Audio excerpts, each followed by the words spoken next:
guys, being it's 5 o'clock, we're going to have to get started. First item on the agenda is roll call. Mr. Rapucci? Mrs. Grassi. Mrs. Stevens. Here. Mr. Bollier. Here. Mrs. Harrington. Here. Mr. Nicholson. Here. Mr. Lynch. Here. Mr. Munn. Here. Mr. Pappas. Here. Mr. O'Connor. Mr. Downs. Here. Mr. Kamiri. Present. Mr. Watson. Mrs. Stokes. Here. No quorum. Great. Next item is pledge allegiance. Pledge allegiance to the flag of the United States of America and to the republic for which it stands, one nation, under God, indivisible, with liberty and justice for all. Okay. Before we get to public comment, we seem to have a pretty good crowd. So what we'll do is I'll make a motion to adopt 3 minutes per speaker, so we can give everybody a fair amount of time to talk. We do have committees after this, so is there a second to that? Second. All right. All those in favor? Aye. Any opposed? Okay, motion passes. So, if the public would like to address the board, you're welcome to approach the podium one at a time. If you just tell us your name and limit your comments to 3 minutes, that'd be great. If you run a little over, we'll work with you. There seems to be a lot, so we want to be fair, okay?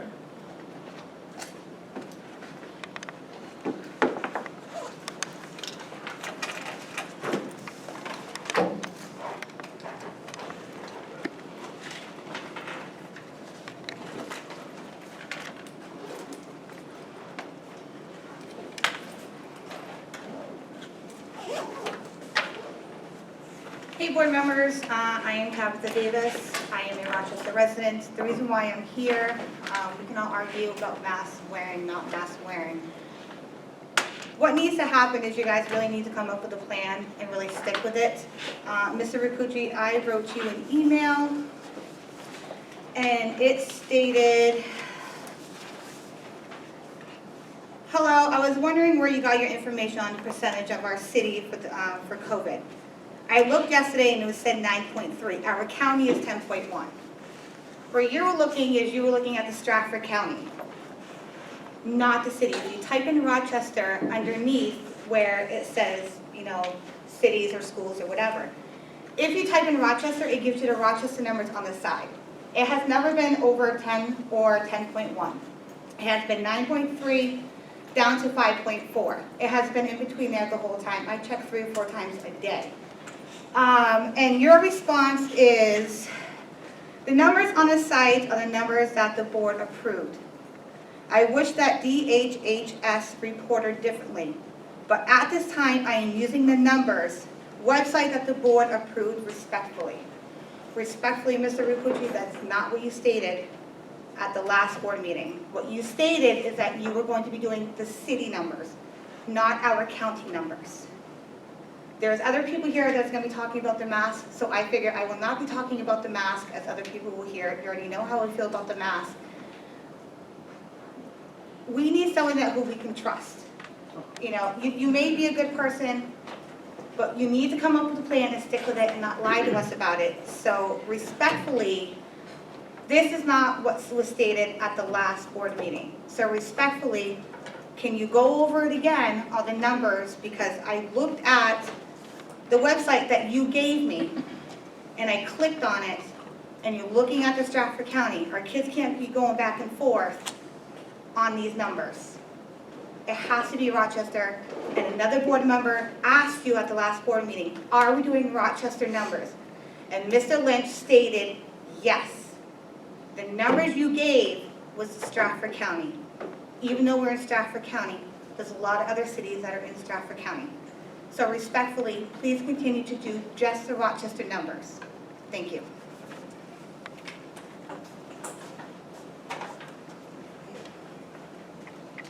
Anyone else?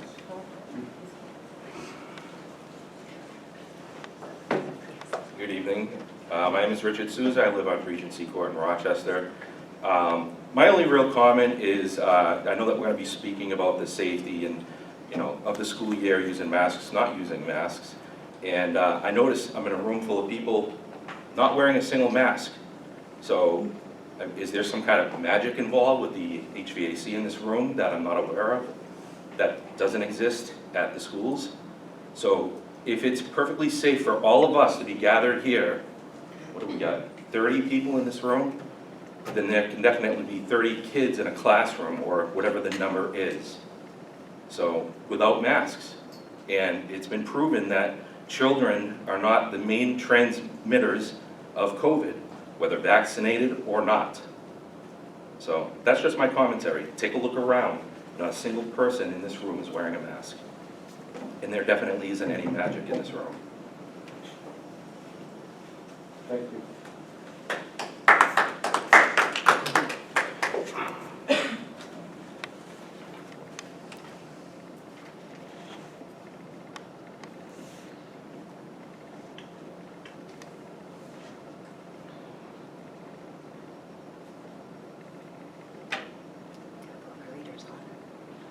Hi, my name is Sherry Bowden, and I'm here to speak about the mask and vaccine mandates.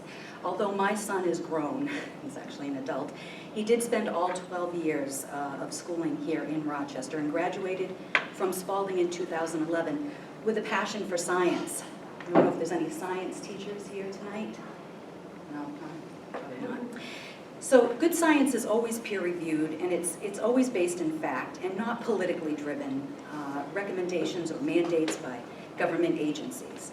The fact is viruses are very small and microscopic, and so they get expelled from your body, from your lungs, and a face covering doesn't stop it. We've all seen that, and it literally is printed on the side of the box, the face mask box, at the drugstores.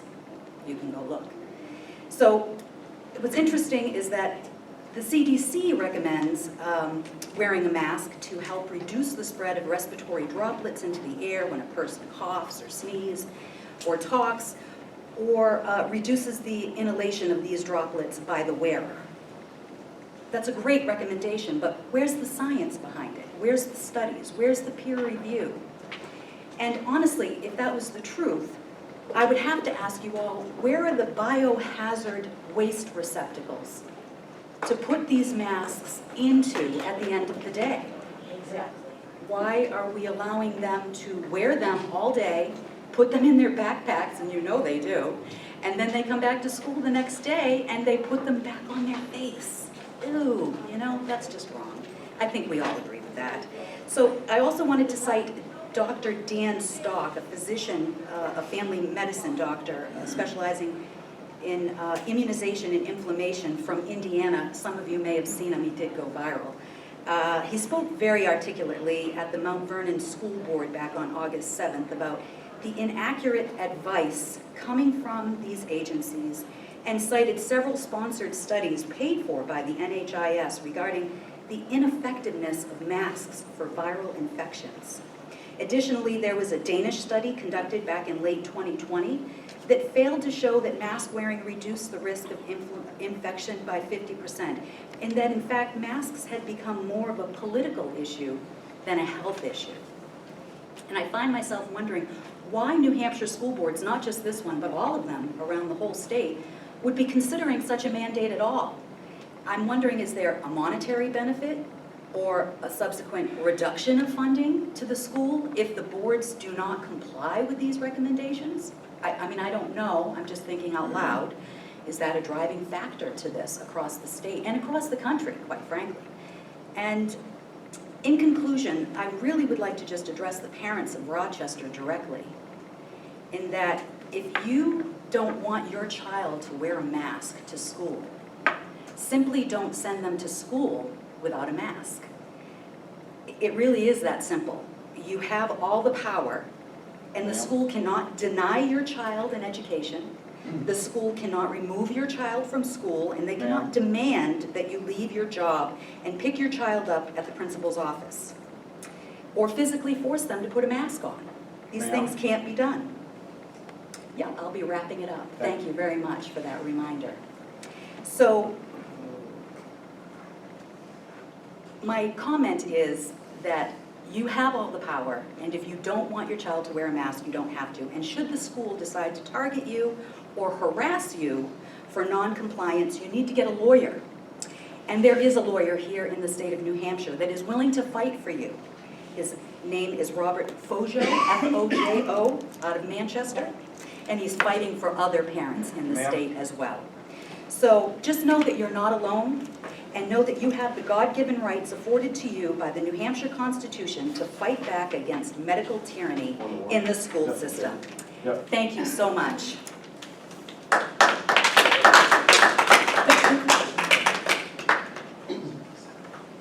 Ms. Stevens? Could you just, again, Yeah. go over the rules for public comment? Thank you. Let's really try to be conscious of everyone's time, please. We set the limit to 3. If we ask you to stop, please stop.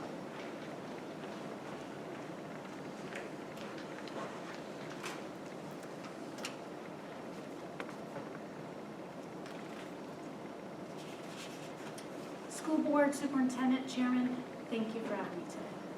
I emailed you all, but I know last time I emailed, it went in your spam. So I wanted to make sure I came today. I mentioned to you a couple things, one from OSHA, and I just want to briefly make it quick. So OSHA states the dangers of mask wearing. Human beings must breathe oxygen to survive. Paragraph D23 of the Respiratory Protection Standard considers any atmosphere with oxygen level below 19.5% to be oxygen deficient and immediately dangerous to health or life. Now, I just want to briefly go over that and then talk about the school board meeting in Conway where a parent brought in an carbon dioxide sensor. He showed what the carbon dioxide reading was in the room, 690 parts per million carbon dioxide. And then as soon as he put the mask on his own child and put the probe behind the mask, and it instantly went up in 2 seconds to 975 parts per million. And after just a few seconds, it was over 1,100. So masks are depriving the students of the oxygen, and they're increasing the breathing of the carbon dioxide. PubMed backs up the parent who spoke at the Conway meeting. And it says, short-term carbon dioxide exposure beginning at 1,000 parts per million affect cognitive performance, including decision-making and problem resolution. Respiratory symptoms have been indicated in children exposed to indoor carbon dioxide concentrations higher than 1,000 parts per minute. So PubMed supports the parents that have already shown the carbon dioxide problem. Also, masks increase heart rate and cause lung infections. Dr. Megan, I can give you all of their credentials, but we're cutting it short. The oxygen lowered affects masks force the body to compensate by increasing heart rate and deepening inspirations, increasing the tidal volumes. The increased tidal volumes drives the mask pathogens deep into the lungs where they can cause serious pneumonia, inflammation, and tissue damage. Furthermore, these risks are compounded by the immune suppression, CD4 plus T cell suppression, that results from diminished arterial oxygenation. Thus, the mask-wearing child is at imminent risk for harm caused by lung infections that are far more dangerous than COVID-19 infections.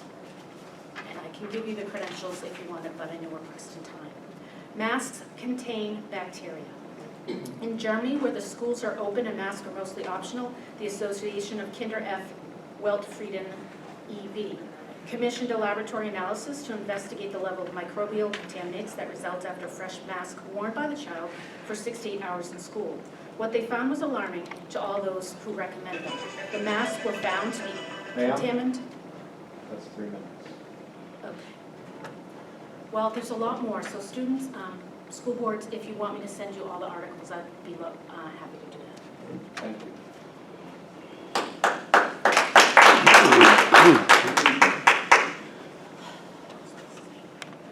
My name is Alyssa Souza. I have 3 children currently in the Rochester schools, 2 in the middle school. One is a sophomore at the high school. The first thing he said today, when I asked him how his day was, it was nice to breathe in school. So there's that. Everybody, you can find as many articles for masks as you can against them. Everybody has their own opinions on it. Besides all the scientific stuff, I agree with pretty much everything that everybody before me stated. My problem is right now, this is not a physical thing, it's a psychological thing. I have a 12-year-old little girl who was in 7th grade this year. So masks were all last year, her whole first year in middle school last year. Before middle school, and even at the beginning of middle school, she had the most vibrant, amazing personality. She pulled her hair back, she wore t-shirts, like all just fun everything. As the months went on with wearing masks, she became obsessed with covering her face, because with the mask over her face, she didn't have to worry about what other people thought she looked like. As the months went on, she started thinking she was ugly, and she didn't want to take her mask off at home. She would get off the bus, come off my street, and come into the house, and I had to make her take the mask off. I picked her up at the middle school one day, went out to the end of the road, right where Brock Street is, and I had to make her take her mask off in the car. And a car pulled up beside me. We were taking a left. A car pulled up to go to the right, and she didn't have her mask on, and all of a sudden she had tears all in her eyes and pulled up her face, her shirt over her face to cover her face, because she didn't want other people seeing her without a mask on. She started wearing long sleeve shirts, hoodies. She wears her hair down all in front of her face now so people don't see her. It's sickening. It's absolutely sickening. So forget about the pro-mask, anti-mask. If we want to worry about all of the children in Rochester and protecting all of the children in Rochester, we need to protect all of them. That includes not only their physical self, but their psychological self. So when I have the school guidance counselor calling me, why is Brooke covering herself up? Brooke is in my office again today. She's in my office again today. That's not okay. That's not okay. And it all started with the masks. And we have 3 other kids. And they are all very vibrant, outgoing kids. You know, there's happy-go-lucky. I'm very lucky to have such a great family. But watching my 12-year-old go through this, middle school is rough enough as it is. Middle school is hard. It's hard on kids psychologically, it's hard on them physically, puberty, everything. But when you have to watch this on your own kid because of the masks, it's really wrong, and you guys really need to think of all of the kids. Not just, well, we have to make sure we protect everybody and have masks on. Sometimes those masks are screwing kids up way more than COVID ever could. Thank you.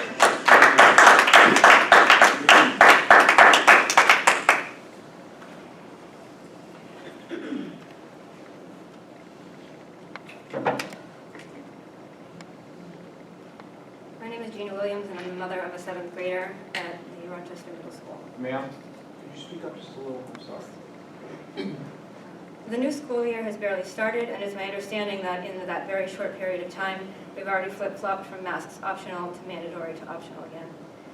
Well, I believe the masks should remain optional throughout the year, regardless of circumstances. I don't believe my energy is best spent on debating that issue from that angle today. Instead, I'd like to propose ideas regarding protocols that follow the Cdc Guidelines, and that also everyone be given equal opportunity and education in order to follow them. While anyone can go to the CDC website for information, we have to remember that not everyone has the same resources, and even multiple people read the same exact information, and some still come away with different interpretations. Or if when the children are required to wear masks to school, wear masks to school, instead of the cloth masks that are being supplied, each child should be equipped with a new KN95 mask each day. Steps would be taken to follow safety procedures regarding the quality of the masks, cleanliness, and proper fit, and perhaps a school assembly or video that can be provided to all families to make sure everyone has the same understanding. Upon entering the school building, the hands of both the child and person doing the mask distribution are sanitized, and then a fresh mask is given out. Each child's mask would then be observed to ensure it fits properly based on the recommendations of the CDC. Using one type of mask consistently would simplify the process of checking for proper fit in the event special circumstances for individuals who cannot wear a KN95. The best option regarding effectiveness would be made available. This process would also ensure the other requirements of the mask being clean and dry are met in order to ensure maximum protection. I realize this process would add a significant amount of time to the morning arrival routine, but if the health and safety of the children is genuinely the school board's priority, it should not be too much to ask. We know you base your decisions on information from the CDC website, so it's reasonable to ask that you follow and enforce all mask recommendations, not pick and choose which aspects you want to uphold. If the health and well-being of our youth is the true concern, the protocols you put in place should reflect that to the fullest extent. The CDC has a section on their website that discusses each type of mask and gives direction on proper fit and effectiveness. The CDC is clear that any mask, regardless of type, should fit properly and snug. It's also clear that a cloth mask should be cleaned daily and should not be allowed to become wet. There's research available that shows cloth masks are not the most effective option. In fact, it says right on the CDC website that they are inferior to medical masks and respirators and are more suitable for use in the community when medical masks are not available. It also says depending on how they fit and how they are made, cloth masks vary in how well they can protect you and others from COVID-19. Also on their website, under the section entitled Science Brief, community use of cloth masks to control the spread of SARS-CoV-2, subheading source control to block exhaled virus, it states, multi-layer cloth masks can both block up to 50 to 70% of these fine droplets and particles and limit the forward spread of those that are not captured. Just going to skip those parts. Basically, I'm just asking that you uphold the safety recommendations to the fullest extent if you're going to push it, you know? I mean, if we're really going to do this, let's do it. Thank you for your time.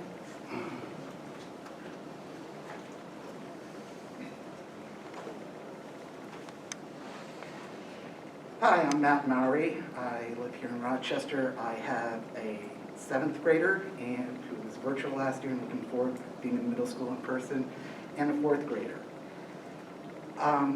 Obviously, you know where I stand on this. It's a little intimidating being in a room where there's very little social distancing and no masking, which is probably why you don't see a lot of masked people testifying today. However, my youngest goes to William Allen. He's the only member of our family who isn't vaccinated because he can't be vaccinated. When we go out in public, we keep up to outside vendors mainly. When we do go indoors, we mask. Not only in solidarity with him, but to protect him. We don't want to accidentally catch it, and maybe we don't get as sick or don't get sick, but we didn't give it to him. The fact is that I'm a little disturbed to hear that masks are more harmful than COVID when we know that there are kids getting sick from this variant. There are kids on ventilators, and there are kids who are dying. I don't want my kid to become one of them. And if a simple mask can help prevent that or reduce, it's not 100%, but it reduces. There is science behind it. And that's what we should be paying attention to. As much as we want to get back to the new normal, we are still in a pandemic.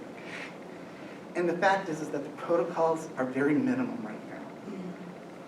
I don't know how you claim that there's social distancing.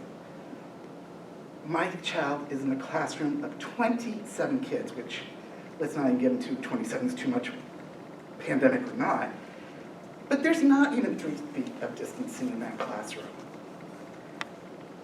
These are our most vulnerable. They can't be vaccinated. The one protection we can provide them is a mask. And there are things we can do to mitigate for those children that it's harder on. And we need to start with helping our children to advocate and advocating for them. My child, his first day of school, he went all day through it. He'd had no problem with it. I know that's my child. But when he was in aftercare, he asked, can I have a mask break? They provided for him. He went over to a table by himself. He didn't mind. He did an activity. When he was done, put his mask on, and went back to the activities until they went outside and he could take his mask off. We can't let fear and Google searches trump science. This is a way to protect our children. It is a simple cloth mask. It is not a death sentence. But COVID could be. So I ask, please follow the science. Don't get into hysteria. Please protect our most vulnerable who can't be vaccinated right now and face the most risk. Thank you.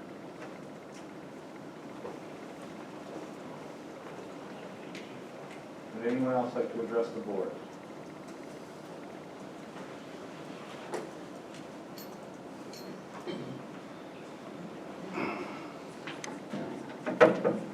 Hi, my name is Kelly Verbicki, and I am an employee of the Rochester school system, along with a parent of the Rochester school system. And we have been in session. I'm at the high school, and we've been in session now for a few days. Monday, Tuesday, as you know, teacher workshop days. And I can just tell the board what I've seen. And what I've seen is that the teachers, when we came in on Monday, we were all masked because we were asked to on Sunday night. On Tuesday, we did not. Well, there was the option. And we had an assembly. So all of our teachers were together in the auditorium. We chose to be socially distanced. But I looked around and what I saw were the teachers who have medical conditions and wanted to wear a mask, they wore a mask. The rest of us who didn't feel like we needed to wear a mask for whatever personal reason, didn't.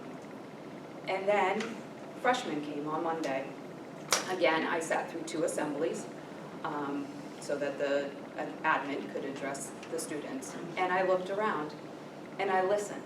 I mostly listened because I know that some students are concerned with bullying, whether they are or they're not wearing a mask.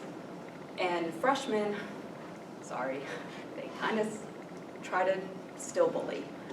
And not to say that other grades don't, but I can only speak for the freshman assembly because that's the one I was in. And I saw students get together, some with masks, a lot without, and nobody picked on anybody. Nobody looked at them strange. Nobody made a snide comment. And when I had my own students in my own class, we are socially distanced. We're at the school recommended 3 feet apart, but luckily I have some extra room in my room, so mostly I try to keep them as far apart as possible. And again, now we've had the freshmen and we've had sophomore day today. And again, what I saw were students getting along very well, nobody making snide comments. The people who chose to wear a mask wore their mask. The people who chose not to did not. And there was no hysteria around it. It really wasn't even talked about. And we all had a pleasant first orientation day, I can say, for freshman and sophomore days. And honestly, as a parent now, putting that hat on, I want to decide if my child goes to school with a mask or without a mask.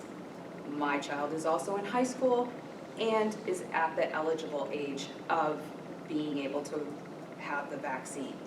But honestly, it's the parent's responsibility, and I just ask the board to continue on the path that you have all agreed to back in August.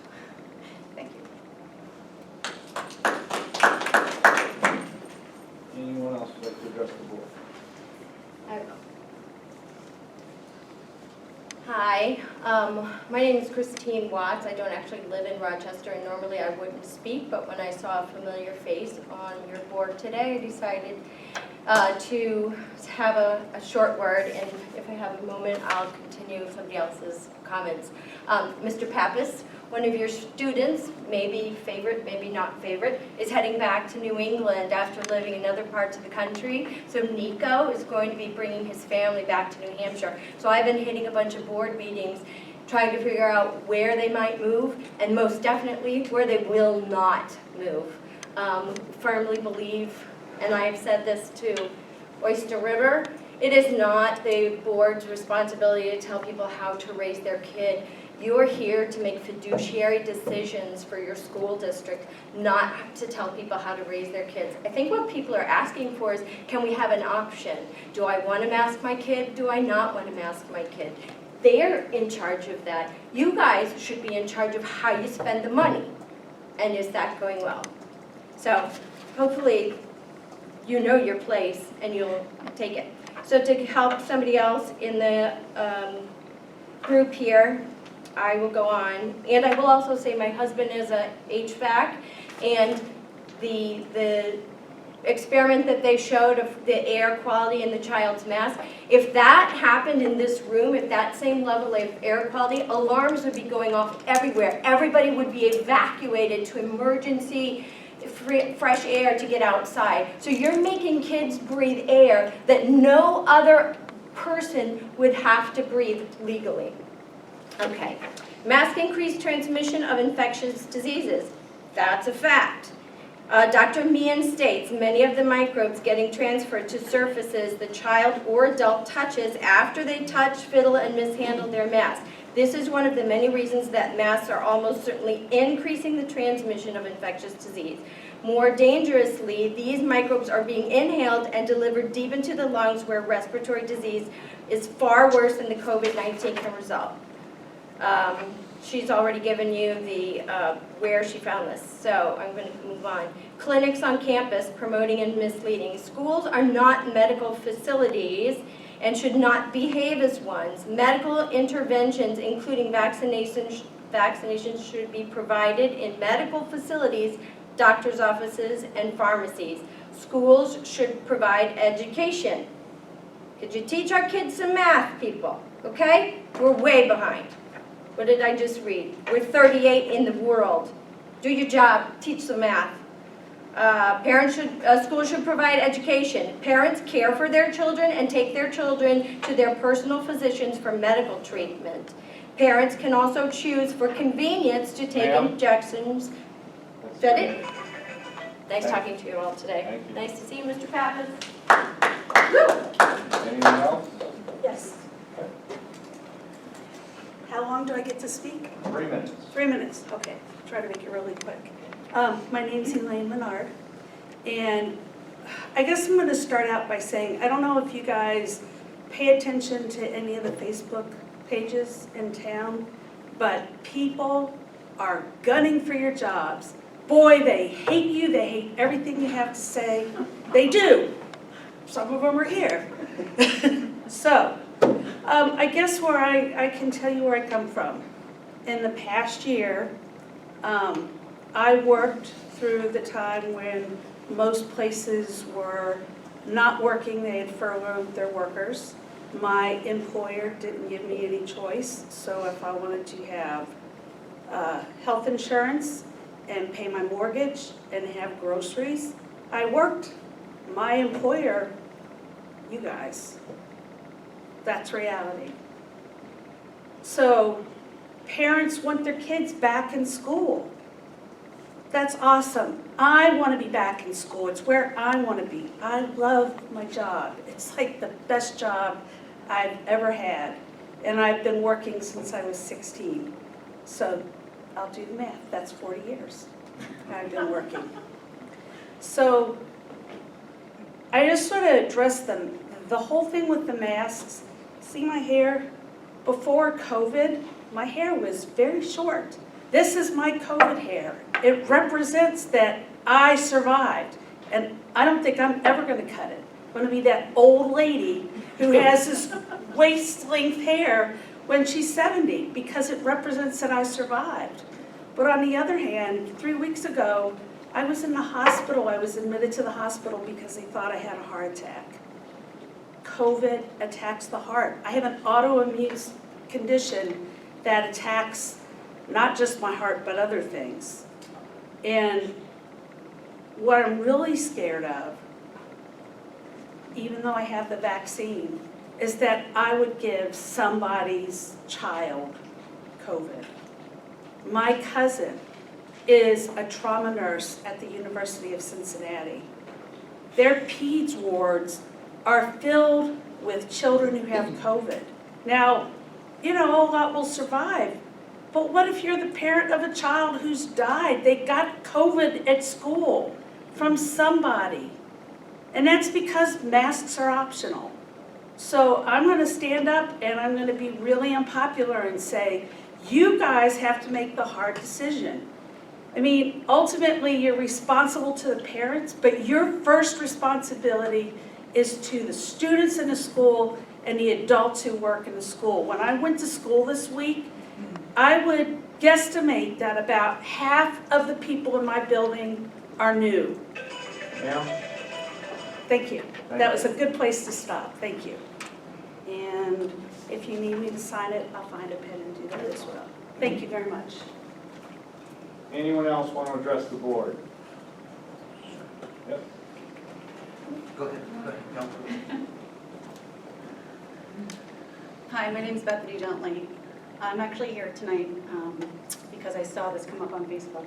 I didn't know anything about it, but I'm just here to say that masks they don't work. It's science.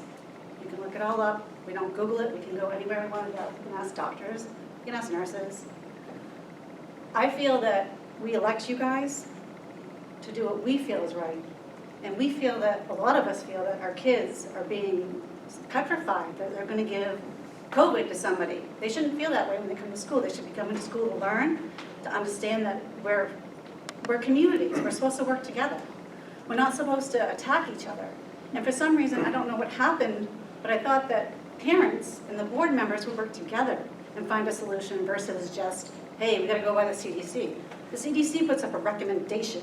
A recommendation is just like that, a recommendation. It's not the law. We shouldn't be forcing people to do something that is recommended.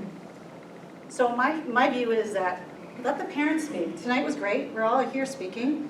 I think that if kids want to wear masks and their parents think it's okay, they can wear masks. If they don't want to wear a mask and their parents feel like my kids don't have to wear a mask, they don't have any underlying conditions. My mother's had COVID. My father didn't get COVID. 82 and 83 years old, survived. I have a boss that's in the hospital on a ventilator for 4 weeks, survived. I have a boss that was vaccinated, that went and got COVID pneumonia, was in the hospital for a week, survived. I have a brother that has an immune system that's bad, got COVID, survived. This is just like a flu to me. Maybe it's not to you, but it is to me. We shouldn't be afraid of it. We should be looking at the numbers for the flu. Have we seen anybody that's died from the flu? I mean, does it make sense? Does anyone see that?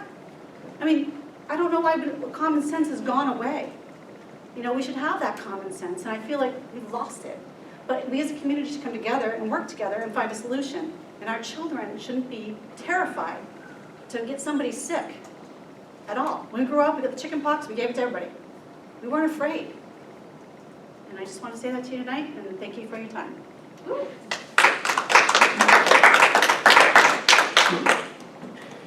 Hi, my name's Paul Clemmer. My daughter's a senior. Her freshman year, she liked it, nothing. The last 2 years, she's had to wear masks, she's had to go at home learning. She learned absolutely nothing online. As a senior this year, she's #1 in her class, so she's no dummy.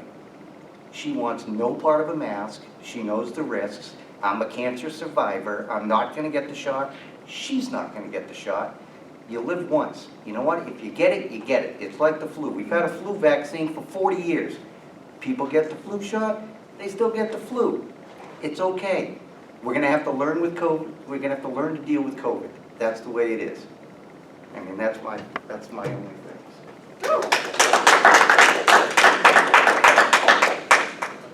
Anyone else for public comment? Can I have 10 more seconds? I don't really think you're supposed to do that. I'll take 10 seconds. So all of us tonight came here in automobiles, right? Automobile accidents are the #1 cause of traumatic death and dismemberment and disability in the United States. Yet we all ride in automobiles, we all put our kids in automobiles. This whole thing about masks, well, you could say, well, masks are like your seatbelts, right? Well, I don't see seatbelts on school buses. So that's just an anecdote that I have for you. Thank you. 10 seconds. All right. Anyone else before I close public comment? Okay, we're going to close public comment. Before we start the discussion on item number 3, I would like to remind everyone that when we're in the meeting, participants of the meeting are people on the board. Okay? So I'd ask that we try to be respectful of that. We try to give you your format, let us have our conversations, and move forward. Okay? I do want to thank you for coming out. It was nice to hear everybody's opinion. But I will now open it up to the board for mass protocol questions and procedures. Mrs. Stokes. All right, so I have a few.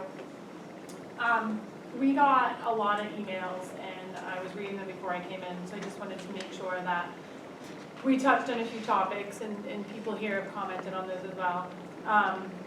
We commented about CDC guidelines, so I looked up the CDC recommendations, and I just kind of wanted to make a few things. At least 3 feet. Well, we just had a parent come and say that there was 27 students in a classroom. Are we making sure that we're maintaining 3 feet when we're in that classroom? That's a concern for me. CDC also recommends screening testing.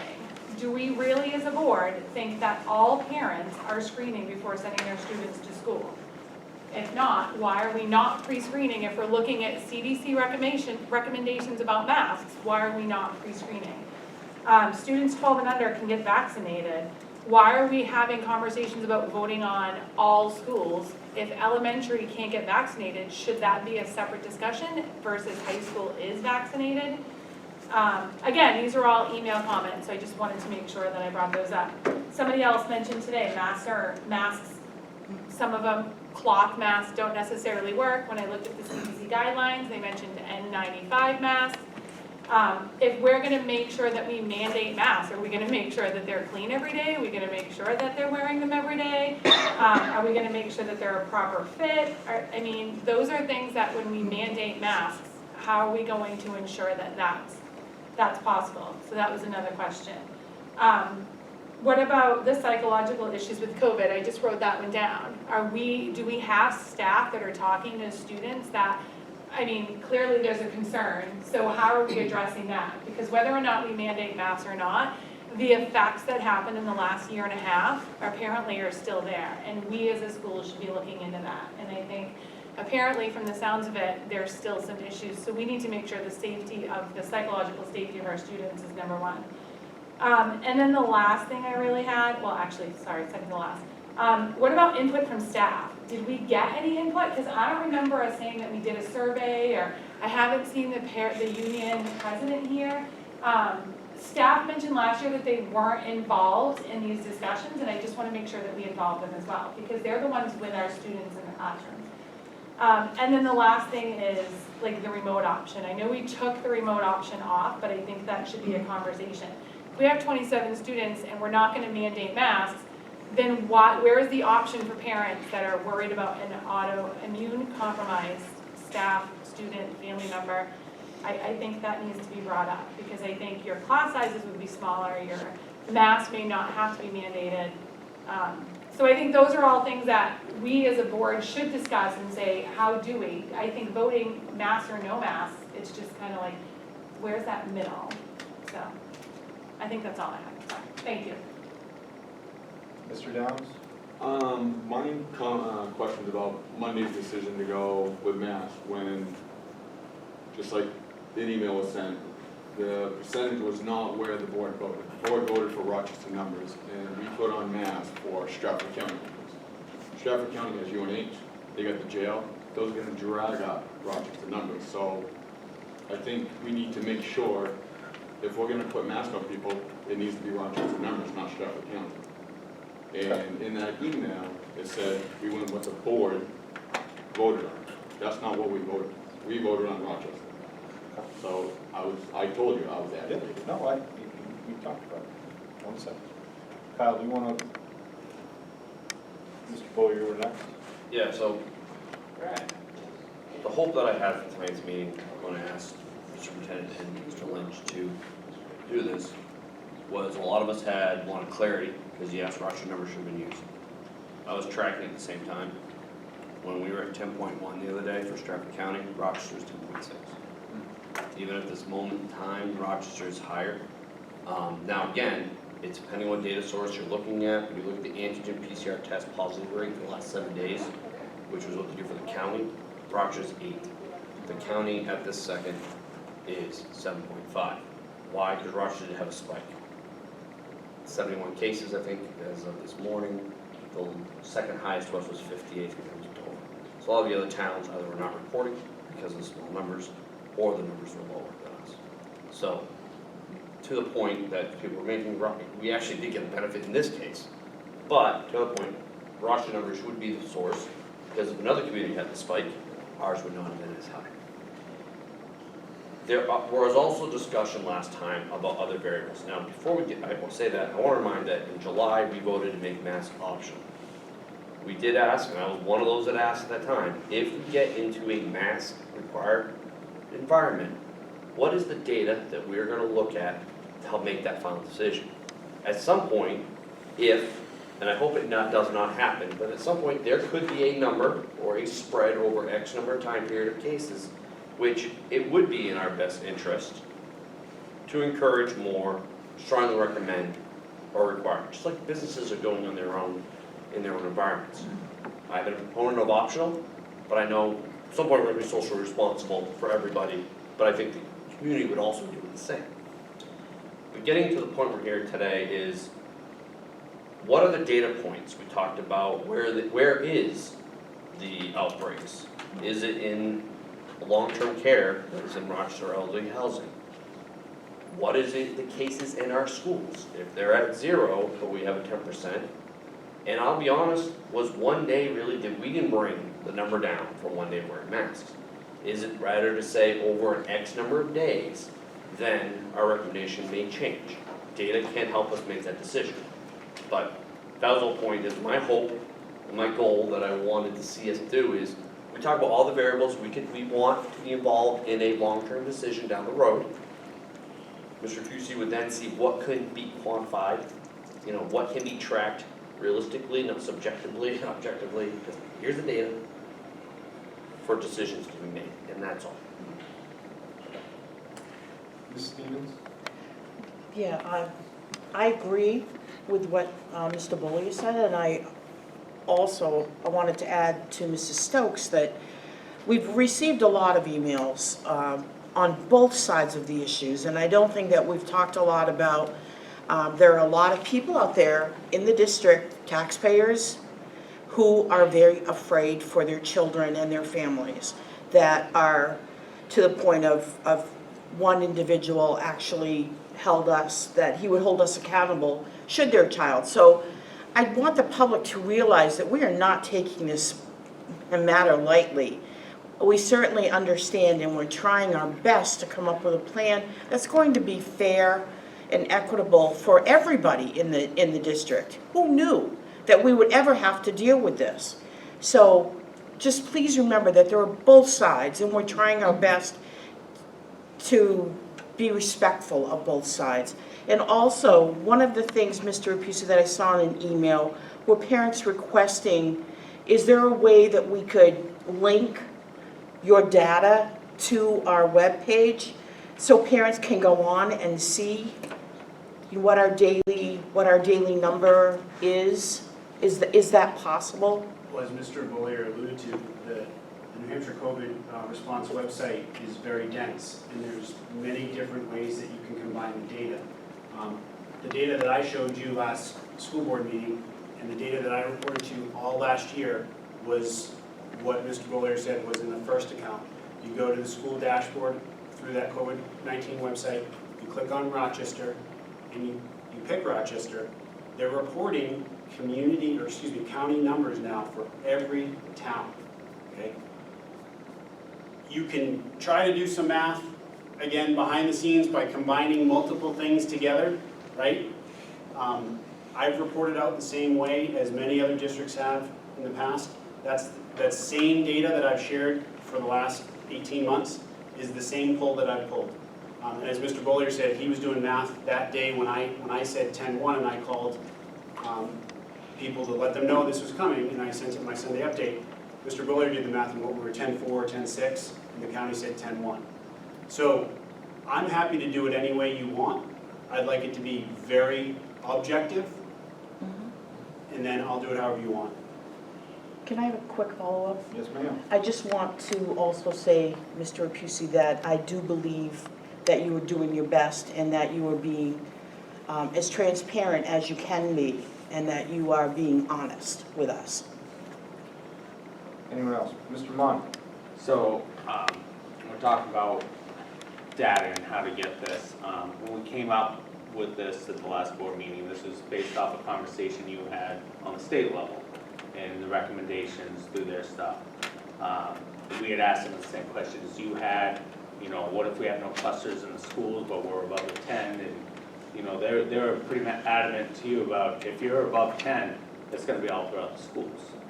Well, we're learning through a learning process that's not the case. I have issues with the recommendation from the state on this 10%. This is a positivity rate of how many people are taking the test. This isn't necessarily of the people in the community, how many people in the community have it. Over the past, however long we've been doing this, year and a half, people have learned what to go get tested for. They're not going in a panic every time they get the hiccups. So not as many people are getting tested. Positivity, we know a little more about, all right, this is serious, I might have COVID, I'm gonna go get tested. We're fine tuning our skills here.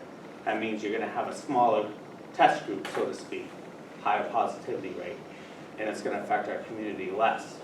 I would like to see if there's a way to look at numbers of actual cases within the community.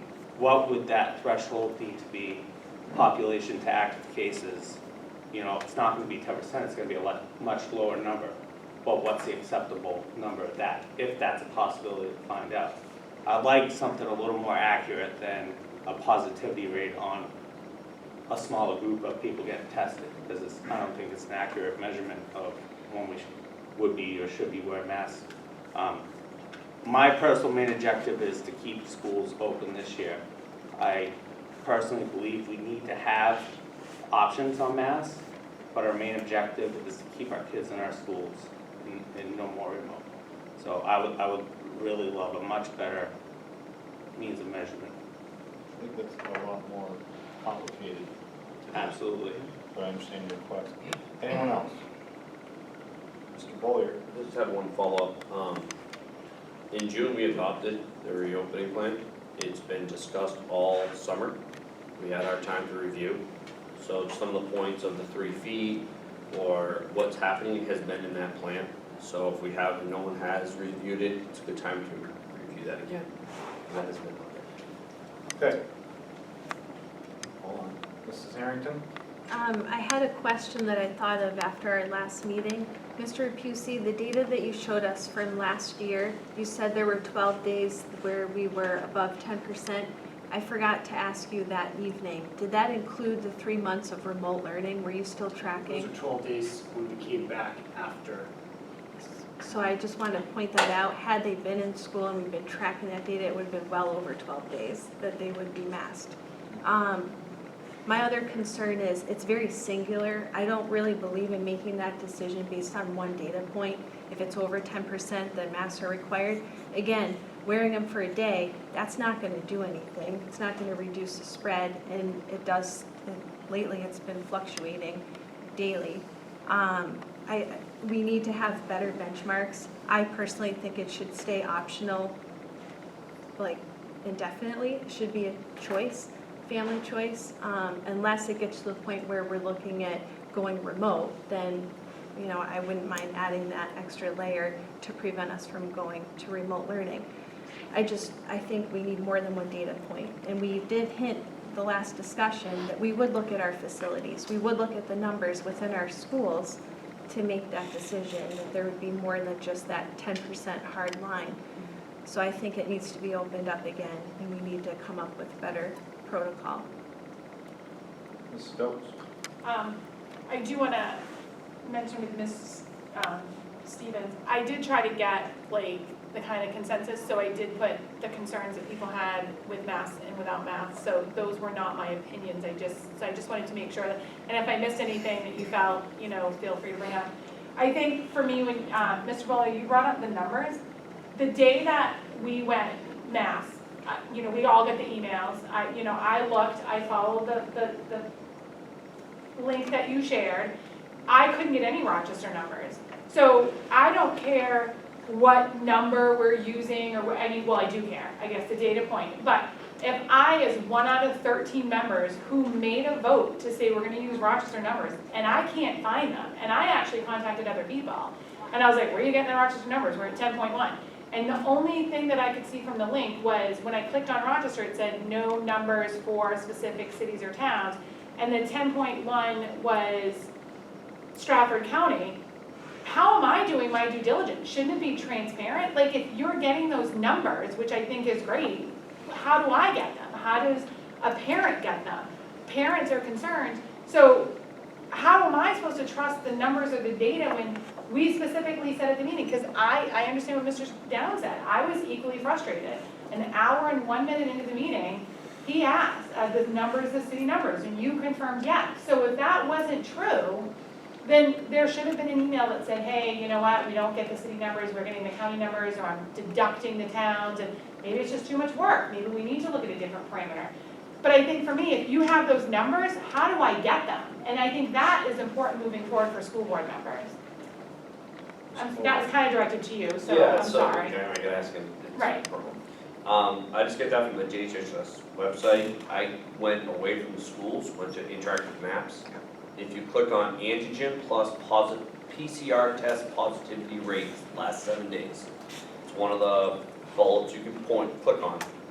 It gives you the county, so I knew I was matching and looking at the same number, because I did reach out with distribution. I'm looking at the right number for the county, so I have the same benchmark. And you can then pick Rochester on the right side, I think someone did mention that. Yeah. And then you hover, you gotta hover. It doesn't spit it out at you, you gotta hover. And it gave the different number. And it was interesting, when I saw that, it was 10.6, okay, we got an extra day. But it is from there, it's just you have to, with all the bullet points and everything, you really gotta pinpoint exactly what you're looking for, that's all. So, can I just follow up? So I guess for me, if that's the case, and if that had been issued and we had said, here's a picture of the whatever and the link, because again, I am not a computer person, I mean, I do my best, then a screenshot and sent to the board and said, this is the Rochester number, because we're getting the emails and we're getting the people, and if I don't know and I look it up, I can't then tell somebody who says, well, 10.1 and Stratford County's 10.1. I just think the transparency part. So I think the board should be emailed if it goes up, and then we should say, all right, what are the other, I think there should be, I mean, a few other people mentioned it, there should be other parameters. But I think when we don't have that information and the number just supposedly randomly was 10.1 and we were 10.1, just show us that, I think, is my thing. Because again, I'm gonna try to look, I'm not gonna guarantee that I'm gonna be able to find it, but I think that's the concern, is if we have this where we're changing a policy or we're changing something, show us via a picture and say, hey, this is what we're at, I just want everybody to see it. Mr. Downs? My frustration is not that we put the mask on for 1 day. My frustration is that we voted on Rochester numbers and we didn't go by those. That's where my frustration is, so. Yep. And then, I think it was Ms. Stevens that said about putting something on the website. Because how you just explained that, most of the public is not gonna be able to find that. Something needs to be more easy for the public to just go to our website, bam, there it is. Whether it's difficult or not, I'm sure we got IT guys that can figure this out, because they need to know this. And they can't, if we say something, we gotta abide, it needs to be abide by. Okay, 'cause I go to my job and I don't do what I'm told, there's consequences. Okay, so from the conversations, the general consensus are data points. Which data points do we use? So the question now is there other data points we want to adjust? And if so, we need to do it now and tell the superintendent to look into those. So at full board, we can review them. I'm not asking you to change the specifications now. We need to see if Kyle can collect that data. Can't ask him to do something he can't do, right? Unfortunately, I think what Mr. Munn is asking for is far too complex for us to get from a reliable source. I think, in my opinion, DHHS should be the standard of information we use, because that's the most reliable. And what we want for those parameters, things we could talk about now. So, Mrs. Stevens. If memory serves, I think at the last meeting, didn't we talk about, we could very well be at 10%, but you'd be able to track through using our COVID officer in the city where those numbers are coming from, what's causing the elevated number, if it's a senior housing center or an area that really might not have a lot of impact on the school, maybe it wouldn't automatically throw us into the masks. Am I wrong in my recollection of that? No. We'll talk about that. I don't think we built it into the standard. Okay. So I think that's what, we have to really figure that part out. That's the intention of today is if there's things we need to address so we can build a system that's a little more equitable and everyone can see it and understand it and measurements we want to use, we need to know what they are. I personally don't have a problem with the 10% number. I think where we get the data is something we have to all agree on, where we collect the data.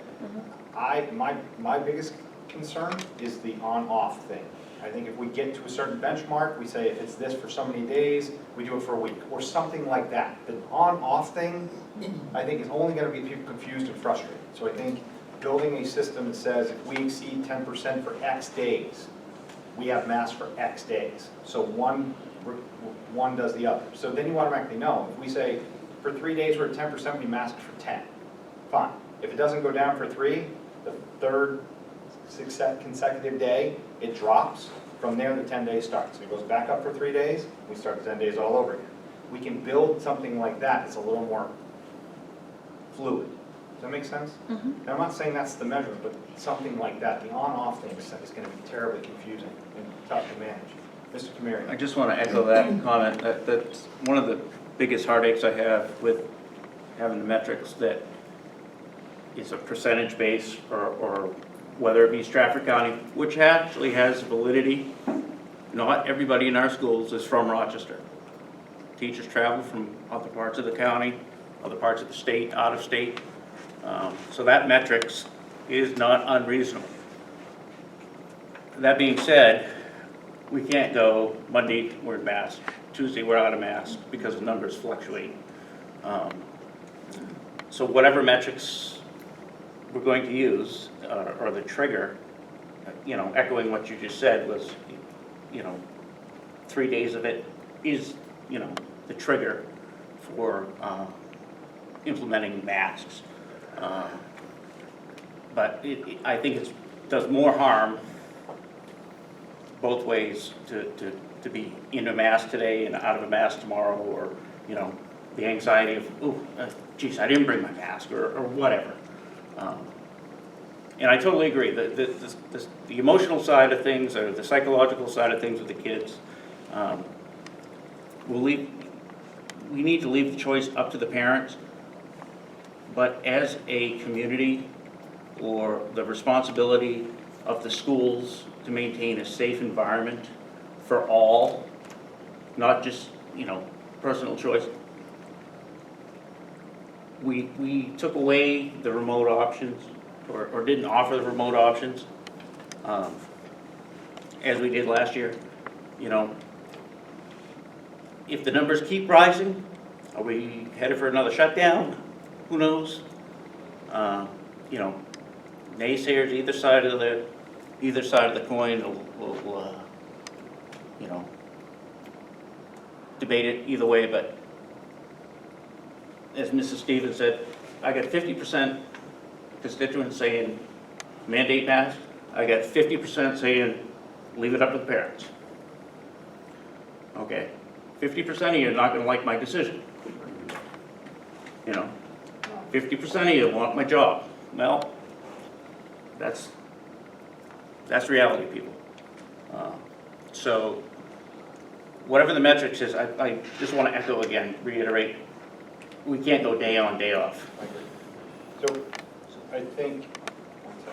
I think what we have to start really talking about is, one, what do we need for standard data collection? What information are we using to set the measurement? 2, how do we quantify the information in a standard? That's it. I don't think we're anywhere else on this conversation. We really have to isolate that specific piece of information. Does everyone agree with that so far?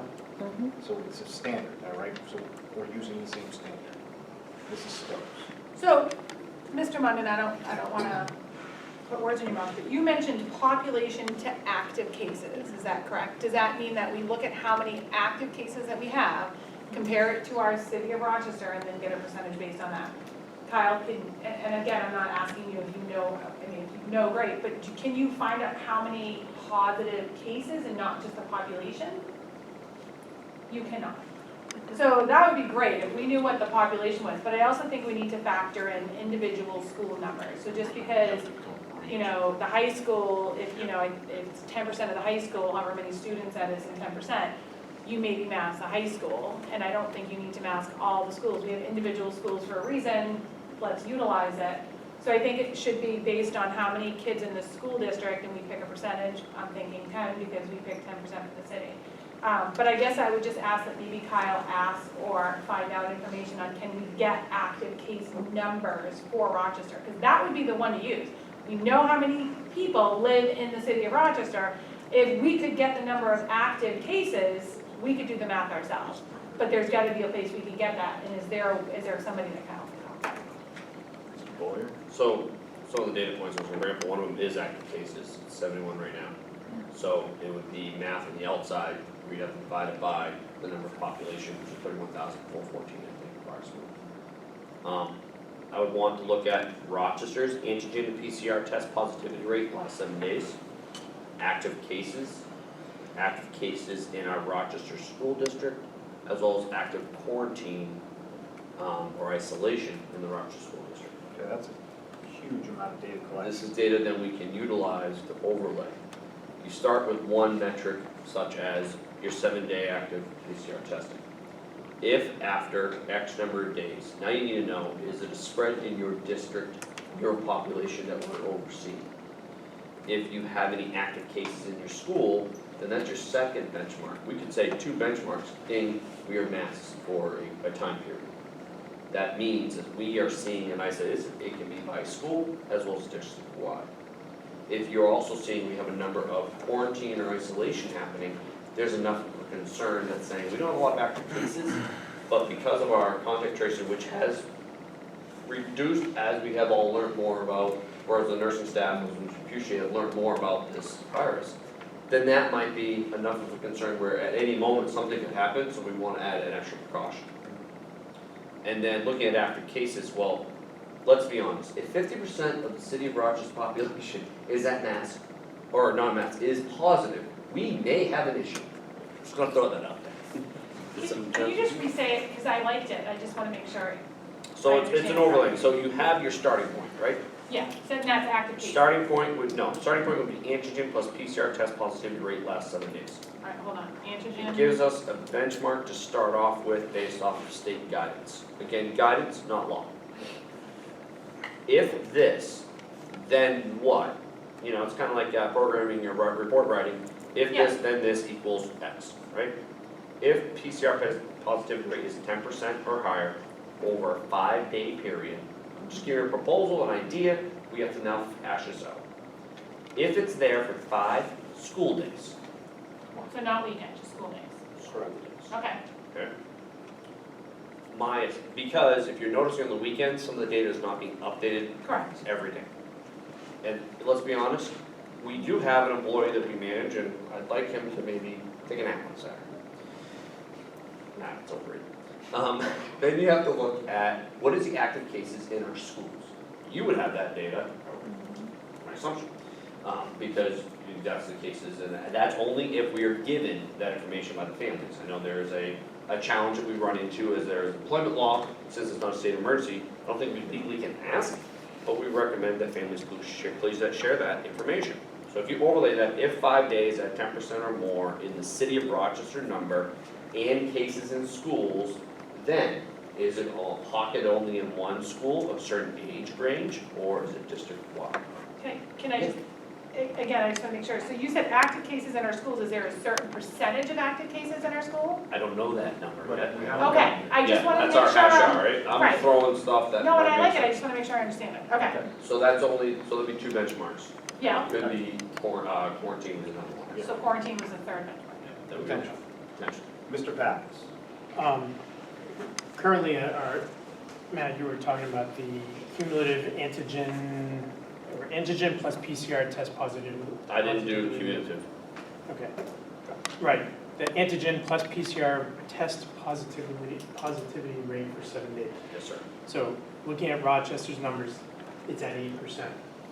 But how many Wakefield students do we have? They're in the vicinity of what, 138 kids. 138 kids. We have to take that into consideration because those kids are coming from a whole another community. Right now, that Wakefield number is almost 13%. So somehow we need to also consider that.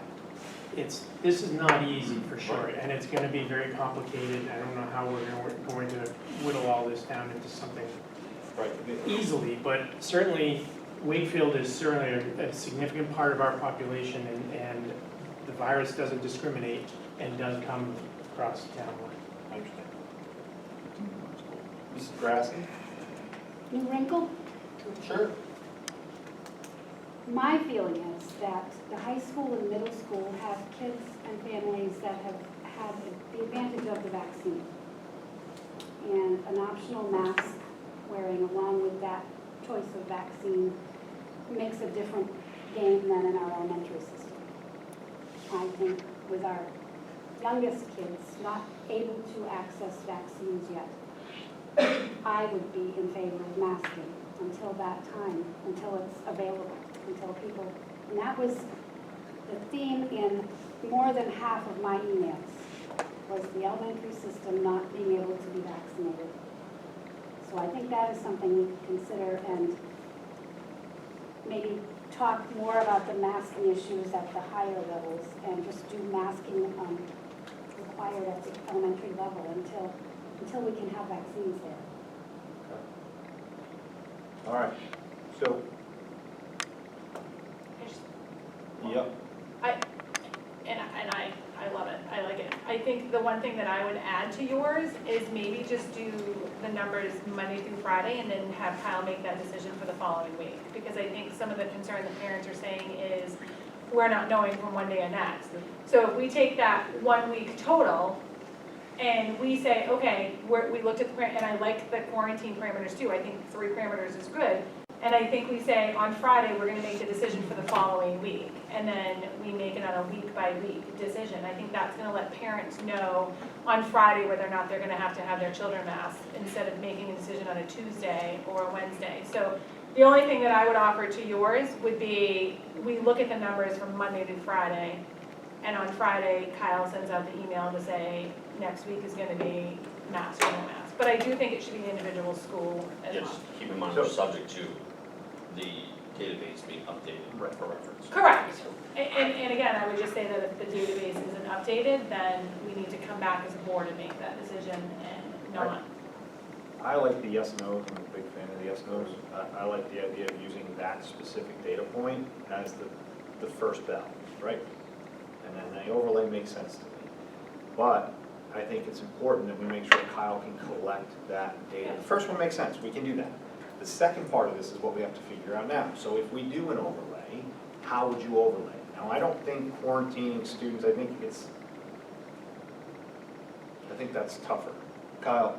And that's why I would roll back to what. If you had to use a secondary benchmark specifically dictated by the populace of our schools, what would you use?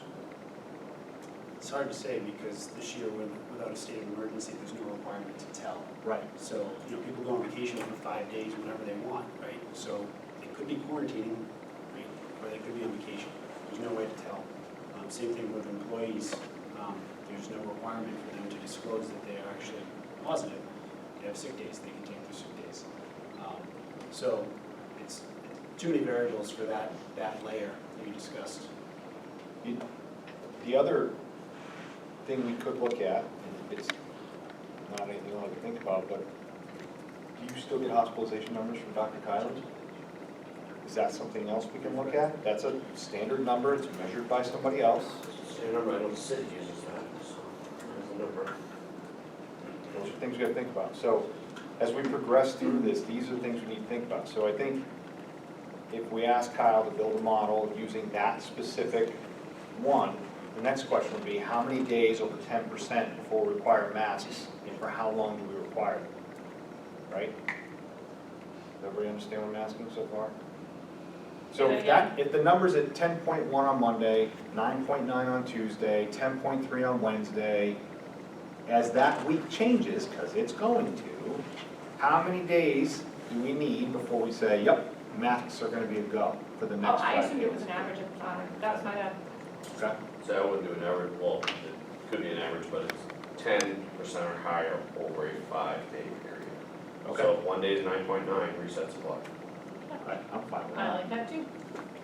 Does anybody object to that, Mr. Pappas? So if it's above 10 for 4 days, and then it drops 9.9 for 1 day, and then it's back up to 10.3 or whatever for 2 more days, I mean, that's significant. Right, that's why we're having this So to conversation. have a reset for one day resets it, and then you're gonna wait another 5 days before it automatic. I think just for communication and simplistic purposes, I think there's real value to having this, like, okay, last week we were at 10.1 for 5 days. Next week's everybody's in masks. We do it for the week, right? See where the numbers go at the end of the week. So we communicate on that kind of scale, right? I think 5 days is too long. I think 3 days is a good number.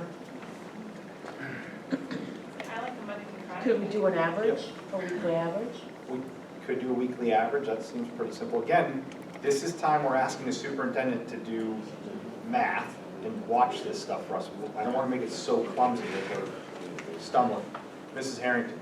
Can we go back to the 10%? I just feel like that was a recommendation. It's not, being a recommendation, we don't have to go with that. Is 10% too low? You know, are we gonna be running into this every 3 days? It'll go to 10%.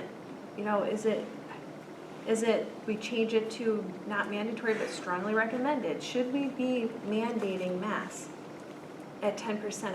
I really think we need to talk about, I don't feel like we had any real discussion and opportunity last month to discuss that. Yeah, we were presented a recommendation. It came from Dr. Chan. Well, where did that come from? Where's he basing that from? Why is it 10%? Why is that the magic number? We haven't really discussed it. We kind of just said, okay, we'll take it on, we'll try that. But, you know, it's only been a week. We haven't, well, it's been more than a week for Maple Street Magnet School. But look at that success, that's working. I haven't heard anything saying that that hasn't been working, them being optional. Can we start with that first? The 10%, is that a model we really feel we need to adopt locally? Mr. Pappas? I would say that is very reckless, to be honest. You have a recommendation from doctors specializing in this field. It is the American Association of Pediatricians. You have the Centers for Disease Control, who are the front and center agency making these recommendations. They're the ones with the expertise, and we're politicians, essentially, so we can't make up our own numbers. I mean, sure, we can make it 15%, 20%, whatever we want, but if we are serious about preventing the spread of this, then we need to follow recommendations from the professionals whose job it is to do the research and who are on the front lines and front and center making those decisions and doing the research. So I have a question for Mr. Pappas. And I get that you just said that, but when you also look at the CDC and all the other guidelines, they're saying that we should be doing screen testing when kids are walking in the building. So if we're gonna talk about having masks, should we not first say, well, if it gets to a certain percentage, we're gonna screen all the kids before going to masks? Because I agree with you, if we're gonna follow the guidelines, let's follow all the guidelines. And they talk about making sure that everybody's 3 feet away. And I mean, with a class of 27 kids, I don't know that we can maintain that. So if we're gonna follow the CDC guidelines, and I'm not opposed to that, are we gonna follow all the CDC guidelines? Because before we put masks on, I think we should be making sure that we're following and doing the pre-screening. So if, you know what I mean? Like, I think when we bring that up, and I think that's a discussion we should all have, we should bring up all the CDC recommendations and maybe we should follow all of them. Because if we did pre-screenings and a student had a fever, they wouldn't be in the building, maybe that would prevent COVID. So, do you understand what I'm saying? Because I know you have probably... I do, may I respond? Yeah. I would say if the state of New Hampshire would actually step up and give us directions, that would be a heck of a lot easier. The governor's not stepping up. He's got a campaign for Senate to run, so he doesn't want to be controversial. So he's not making recommendations to school boards like us, hang on, and neither is Dr. Chan. I don't know why, maybe it's the governor telling him he shouldn't be doing that. Now, that doesn't help us, for sure. But at the very least, Johns Hopkins University in Baltimore, Maryland says, you know, right on their website, front and center, can wearing a face mask prevent coronavirus from spreading? Yes. Although being fully vaccinated greatly reduces your chances of catching or spreading the coronavirus, it doesn't eliminate it entirely. If you're infected with the coronavirus, do not know it. A mask is very good at keeping your respiratory droplets and particles from infecting others. Certainly, there are a lot of hosts of issues, touching, cleaning, replacing, and this and that. But at the very least, you know, we need to follow medical professionals whose job it is to do this research and know more than us. And I'm agreeing with you, but I'm saying when you made the comment that we need to follow CDC guidelines, all I'm saying is there are other guidelines that they are recommending, and are we going to follow those protocols as well? And that included at least 3 feet apart and screen testing. Those are the 2 that I saw. I'm sure there's more. Yeah. So what your comment was, we need to follow CDC guidelines, and we need to, like, I just want to make sure we're following them all. So we could get a lot of doctors, and I think we should look at that, but I'm just saying, I'm asking you because you said CDC guidelines. There's more than just wearing masks that the CDC is recommending. So I just wanted to make sure that was put out there. Mrs. Stevens? I think we're following up on this CDC guidelines by putting it out to parents that the district expectation is that you screen your child before you send them to school. So I think we're meeting the CDC guideline by asking the parents to screen their child. And if a teacher in the building sees a child come in, I have a friend who was a nurse in one of the schools, they're sending that kid down to the nurse's office to be screened. Can I just respond to So, that? I mean, Because, that's yeah. just, I'm just telling you, on the website. I get that, Karen. Right, but- I just want to make sure, I'm not saying parents are or not, I'm saying if we're going to follow the guidelines on the CDC website say that the school should do screen testing. I'm not saying we need to follow it or not, I'm just saying that was the guideline from the CDC. All right, Mr. Nicholson. Just kind of going back to Dr. Chan chart, this whole thing, like reading charts and reading graphs and all this stuff most of my career, the hard part I have with this is no reference page. There's no references to kind of go by, so you really don't know where the data's coming from. It's just understandable. I mean, that's what they're going for. The other thing is there's a small little cross, I guess, on all the universals where there's exceptions can be made.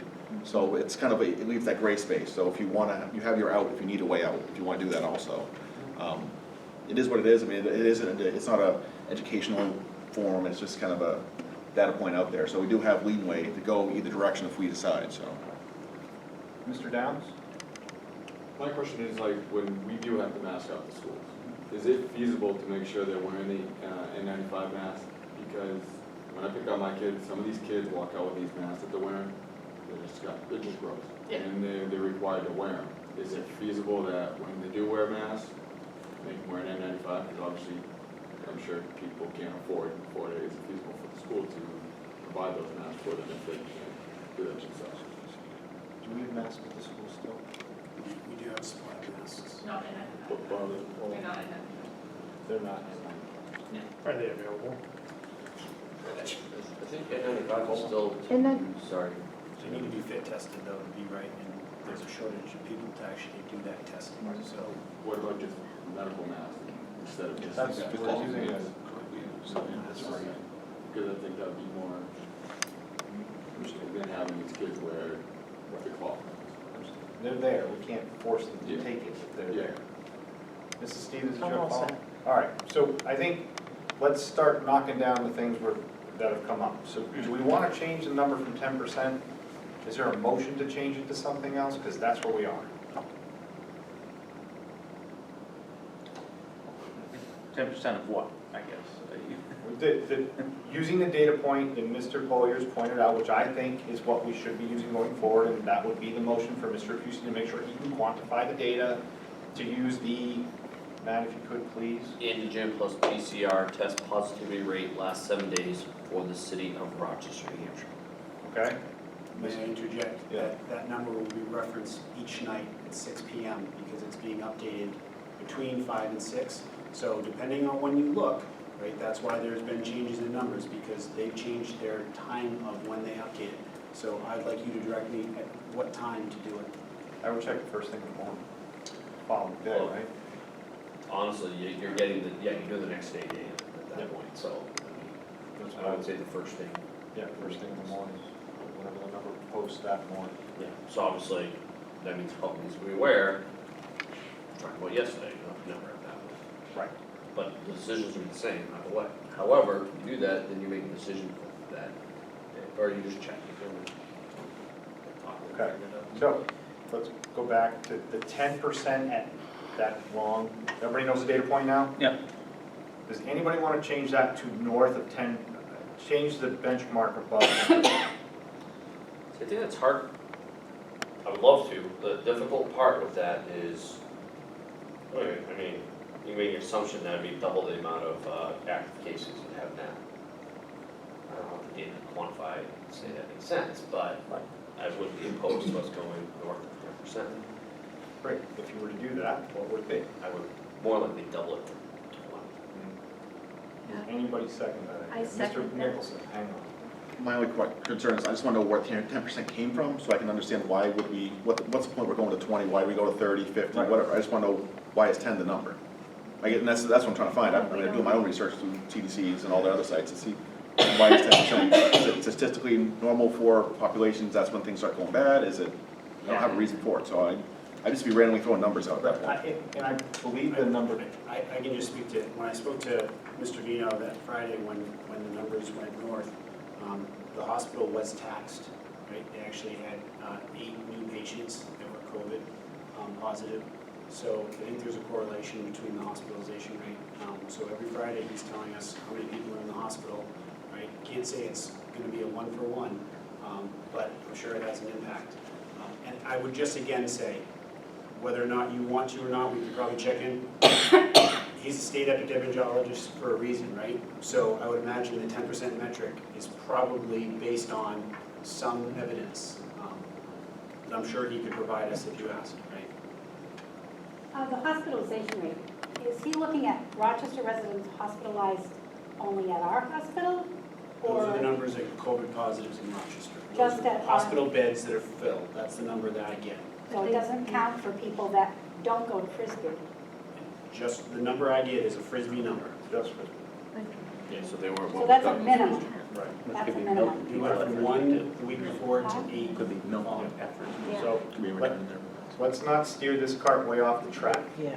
Let's get back to the 10% thing. I think that's part of the second step. So, Mrs. Stokes. I have a question. So, all right, I just want to make sure I say this right. So it was mentioned like a tier effect. So if we say 10% or 20%, we're still looking at the second, In overlap, correct. the second overlap. So if we get, so let's say we voted on 10%, then we would look at the active cases in our schools.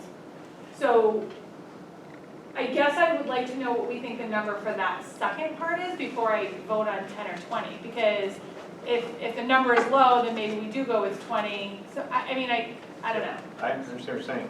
I think that's part of the conversation, but I think starting here is where we need to figure that out, right? So I think Dr. Chan made the recommendation 10% for a reason. It's a viable number we should be respecting. He didn't get that job on accident. I think the secondary benchmark is something we have to figure out and what we can use for quantifiable data. We cannot ask families if they're COVID positive. We can't ask staff if they're COVID positive. They don't have to tell us. So it's going to be hard to use that benchmark. So finding a secondary benchmark is going to be the overlay. It's going to be the toughest part of this conversation. I want to stay focused on why or should we move the number north of the recommendation from the state. Can I give a piece of context, just so that there were only 2 times from January 19th, when we came back from remote, to the end of the year, that we were 5 days or more of over 10%.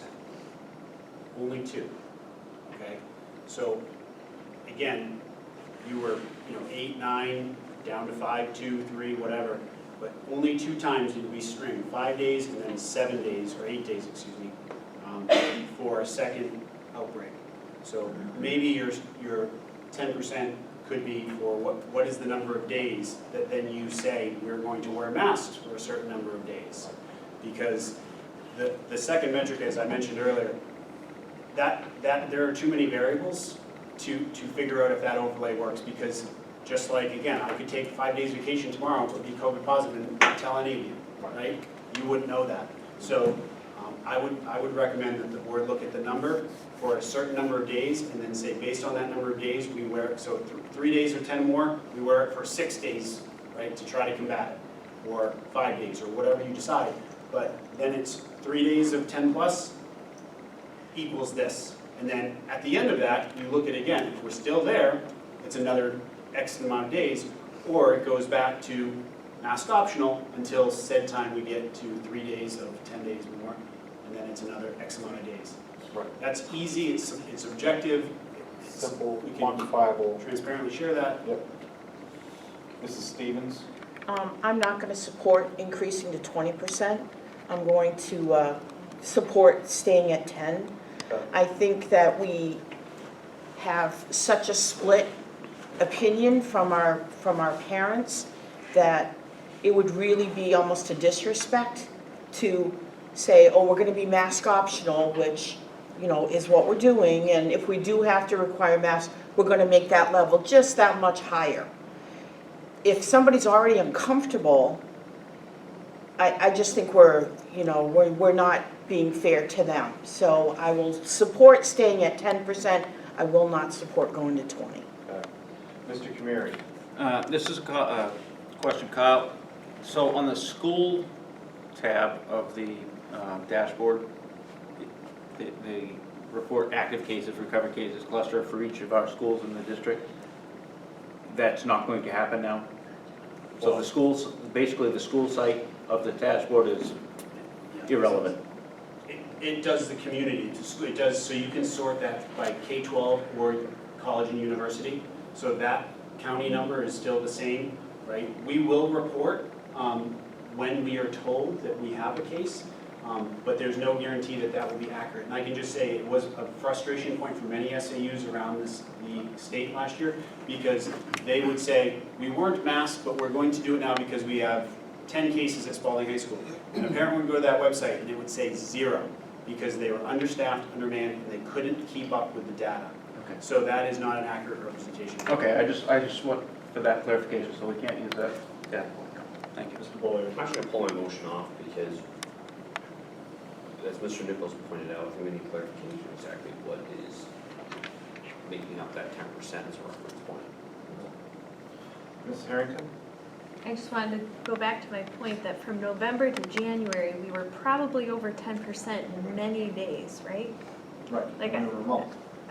Right, we were remote, but I don't want to lose sight that, you know, we're coming into fall, you know, we're heading into fall, and we didn't track the data from November to January, and I'm sure there were many days in a row that it was over 10%, most likely. So All right, so, One more thing, yeah, about that number, you're gonna check every day, you said every morning? we have to instruct him what to do. Yeah, is that gonna be able to be updated on either the website or even the app, now that everyone's downloading that app, so they can open up that app and test it now? Is that possible? Well, they'll know where to find it, it's the same, so we can put the link up so they can look at it on their own. So they'll know what time he looks at it every day. So it should be pretty simple. I just wanna make sure for No, I get it. everybody, they can. Makes sense. We gotta simplify it. So, is there a motion to move above 10%? If there's not, I'm gonna move to the next step of this thing. Mr. Lynch, can we get more information from Dr. Chan where that 10% comes from? Studies, data? Right, then we're just extenuating this conversation. So I'm fine with Mr. Acusey asking that question, but are we gonna move it forward or not? Because we've gotta really give him some parameters to measure from But, now. Mr. Lynch, we're meeting now prior to next week, so we have a few days, maybe by Tuesday or Wednesday, we can have that information sent to us so that we're prepared for Thursday's meeting. I think that's fair. You think you to can make get a that from decision. Dr. Chan? I can try, there's no guarantee I'll get it. When's Okay. the next conference call that he does with schools? Is it next week? I'm not sure. I think it's the week after. It's the week after. My nurse just told me, I think it was, I thought it was next week. So we'll request that information from Dr. Chan. So, the next part of this is the measurement. How many days at 10, so 10.0 is 10, right? So we're very clear. 9.9 is not, 10.0 is. That's the cut line. How many days at 10% are we comfortable with? And how many days do we hold masks? Because like I said, I do not like the day-to-day thing. I think the general consensus, no one does. Mr. Pattis. Are you looking for a motion or just discussion? discussion right now, because we've got to instruct the superintendent, like, can you build this, what does it look like? I personally like the idea of the 3 that you recommended. Anything over 5, no way. I think that's just too vague, you might as well not have any at that point. I think the tighter the number, the better. 3 gives a good sample, kind of gives you a trend, if you will. And if it does go down, it goes down. But if it's continuing to go up or staying at 10%, 3 days will give you that average. Okay. Mr. Downs? I think you were saying earlier that like the 5, and then it's at 5, you're in mass for 5. 5 to 5. Very simple. Somebody else have their hand up? I can, I agree with the 3-day lead up, trending for 3 days, and then a 3-day drop afterwards to unmask, if you will. Okay. So, this is not a motion, and I'm just looking for you to raise your hand. If you think 3 days is the benchmark, just raise your hand. If you think 5 days is the benchmark, raise your hand. Matt and Sarah, you don't have a benchmark? Okay. I don't know.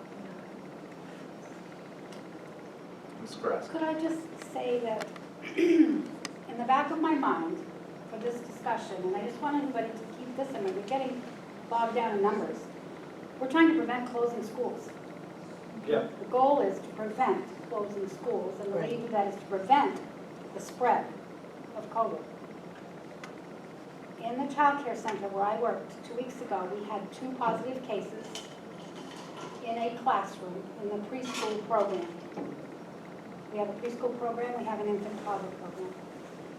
The first case came in on a Friday, and we called public health, and we had a nurse who we consult with on what to do. And she said, no more contact tracing, the family does quarantining. You know, close contacts, quarantine. 3 hours later, a second case came in. And in between, we had other phone calls. We have parents very willing to tell us when there's been a contact or when there's been a case.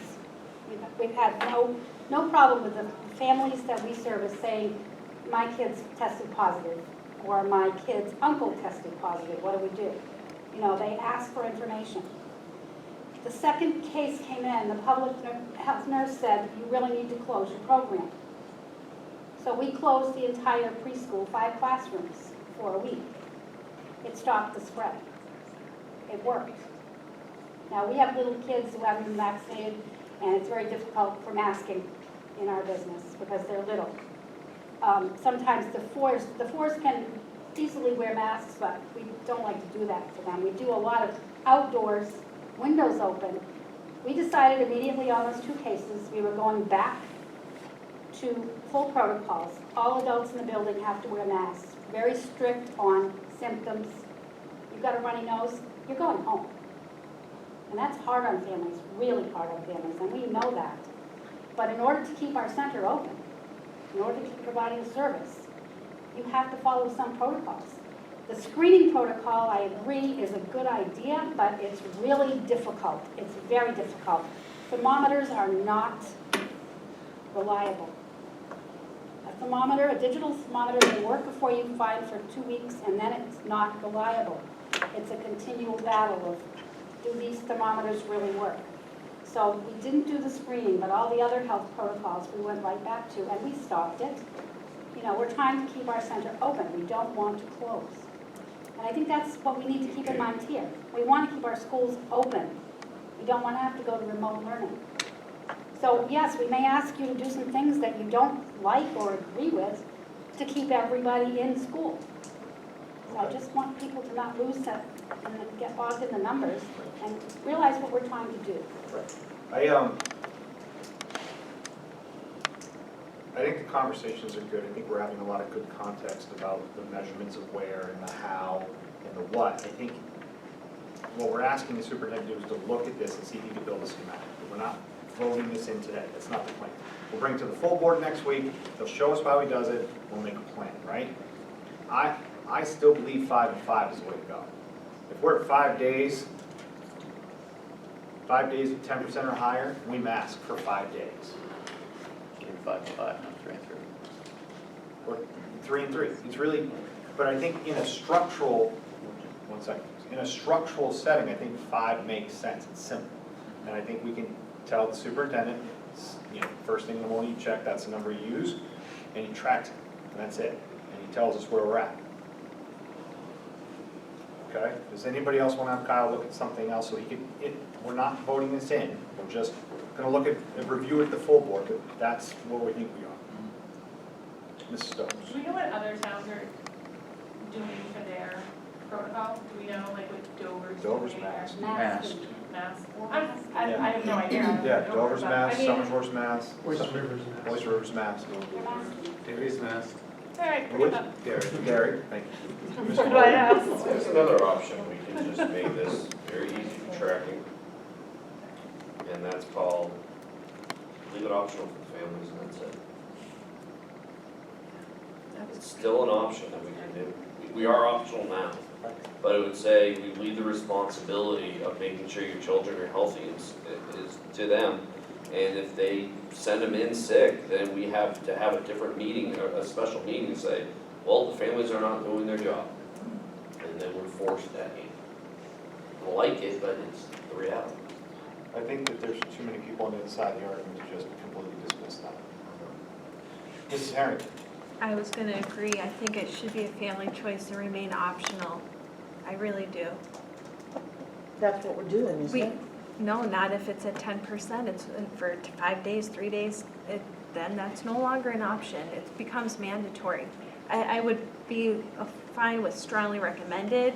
If, to keep us in school, we really encourage it. We strongly recommend it once it gets to that point. But to tell them that they have to, these families should have a choice this year. They didn't have one last year, or some families had a choice last year to go optional. But what about the other families on the other side? They should have a choice for their child to walk in that school to be educated and not have to wear a mask. I think we should just give them a choice. It's up to the parents to make that decision. We're not saying they can't wear masks. If they want their child to wear a mask, they can wear a mask and be supported in doing so. But I don't think we should be telling them that they have to. I really have a hard time with that. Given the data, looking at the data, living it for 18 months, I don't think we're at that point where we should be telling families they have to. That's my personal opinion. Mr. Pappas. I would say, as much as I would love to have that option right now, I think we are giving them, the plan is to give them the option of wearing it or not until we reach a certain point. But I will point out that we didn't have a major outbreak in any of our schools. We had some minor ones, but we didn't have a major one. And one of the reasons for that, and especially when it was running rampant in our county, in our town, in our cities, our surrounding towns, the reason we didn't have that is in our schools because we were masked. And you have all the major doctors' organizations recommending it to keep the spread. The Centers for Disease Control are saying, mask up, because that's what is going to stop the spread of this. I think it's imperative that we reflect on, there's a couple things we were forced to do last year, correct? Like we were forced to go remote a couple times, right? We did wear masks. We changed the plan to optional in the summer. We haven't seen what optional looks like during a functional school yet. So making the decision to not have a safety mechanism is not comforting to me. It's not. Because we're going into something we haven't tested. We don't have any data. So building in a standard that makes us safer for everyone in the building is a good idea in my opinion. So this is what I think we should do from here. I think the conversation's been very, very good. What I would do is ask Mr. Rapusi to look at that specific data point until the next board meeting and track that number, and then think about if we want 5 days on, 5 days off. If you're, that's the wrong way to say it, I apologize. If you're 10% or higher for 5 days, should we mask for 5 days? Do you want to do 3 days? So when we get to the full board meeting, he can show us how he quantified it, and we can decide what length of time we'd like to build as the new standard. The overlay is only going to get more complicated. I think we start here. If we start to see something go wrong, we'll bring it up at a board meeting and make the amendment then. We have to start simply. I think this is a great way to do it. It's a very easy, transparent, trackable number from the Department of Health and Human Services. The superintendent can calculate that number out. He'll tell us when we hit it. Anybody have any objection to that? Not Mrs. an Stokes? objection, but I do want to say, if we have a week to discuss it, is there a way to get staff input to see, I mean, not just union staff, but all staff, and say, what are your, each building principal could, like, I don't know. say it?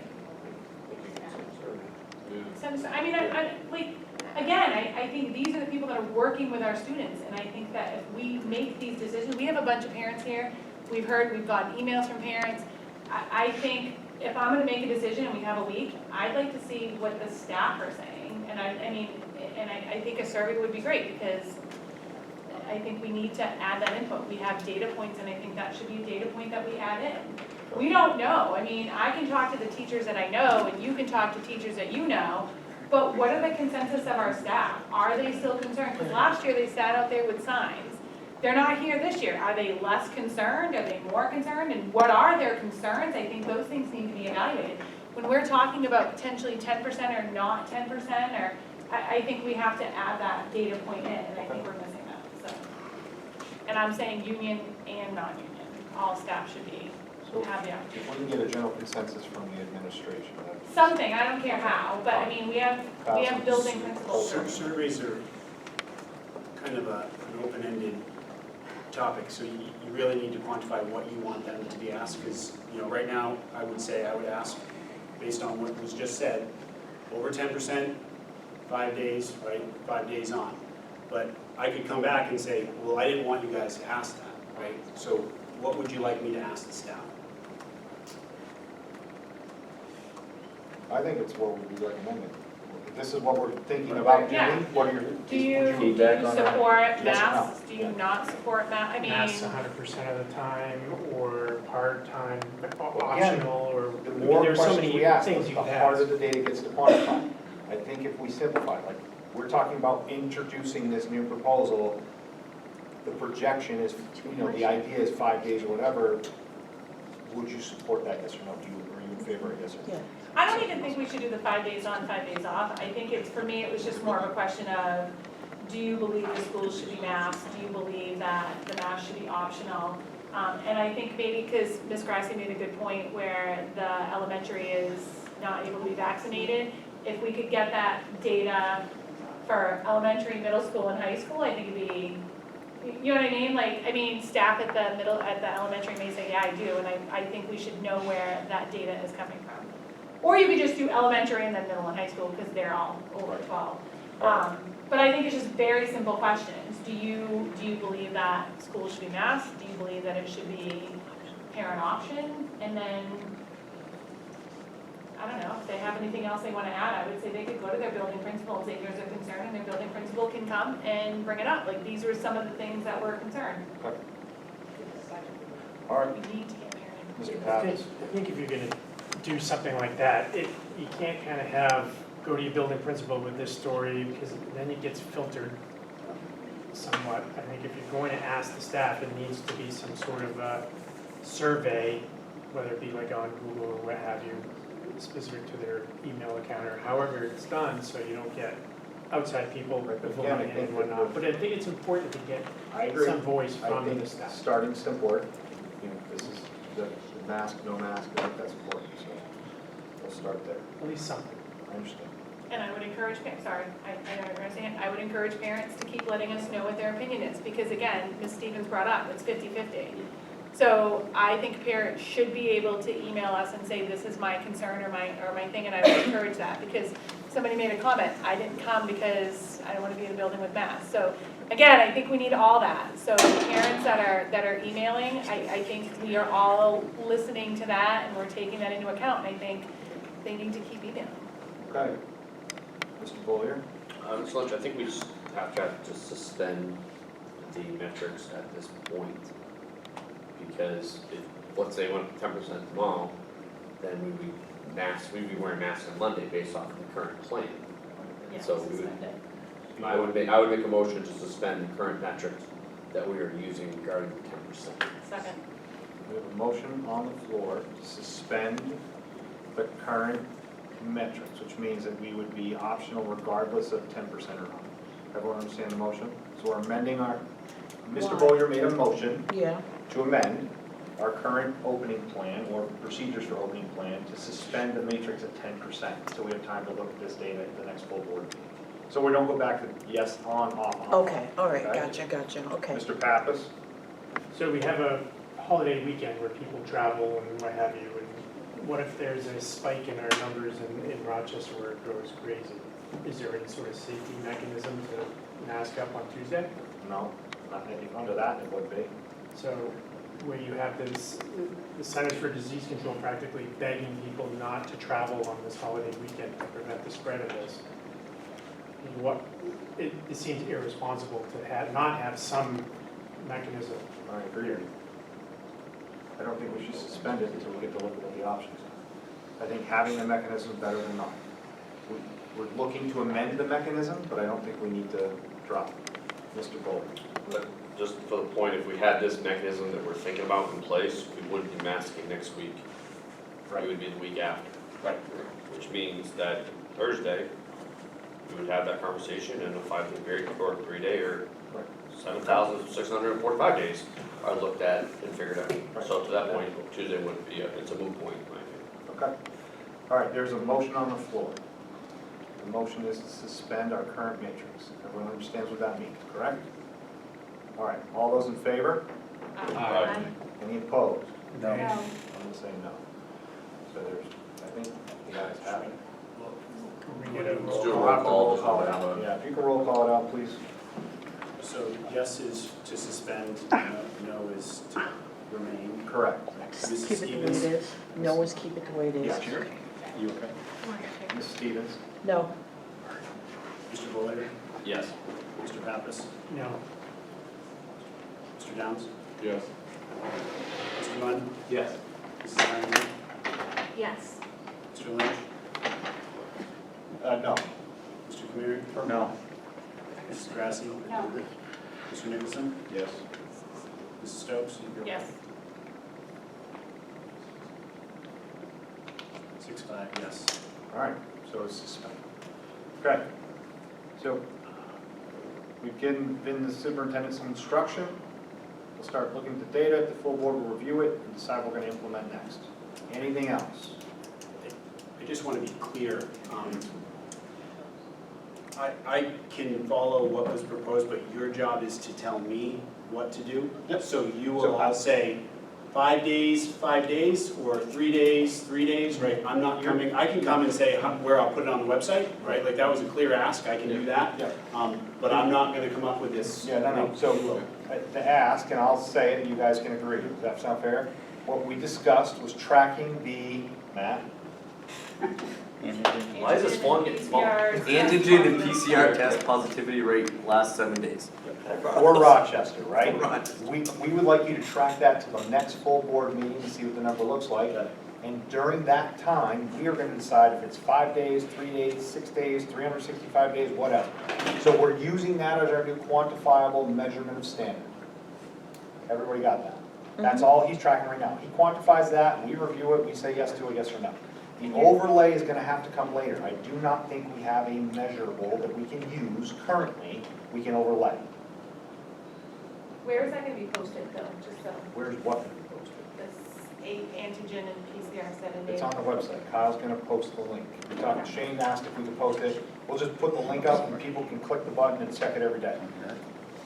In that avenue, I think Kyle should check it in the morning of the day of school. So on Monday, he checks it. On Tuesday, he checks it. On Wednesday, he checks it. On Friday, Thursday and Friday, he checks it. Saturday and Sunday, leave it alone. All right? Why would you check it Monday morning? Why? Isn't it the information from the night before? So they update between 5 and 6 on Sunday. When he checks in Monday, we'll have the new number. Okay. I thought we didn't want weekend numbers, that's what I was just No. checking. They've been updating at the end of the weekend. Right. That's, I know that's it. All right, anything else on that?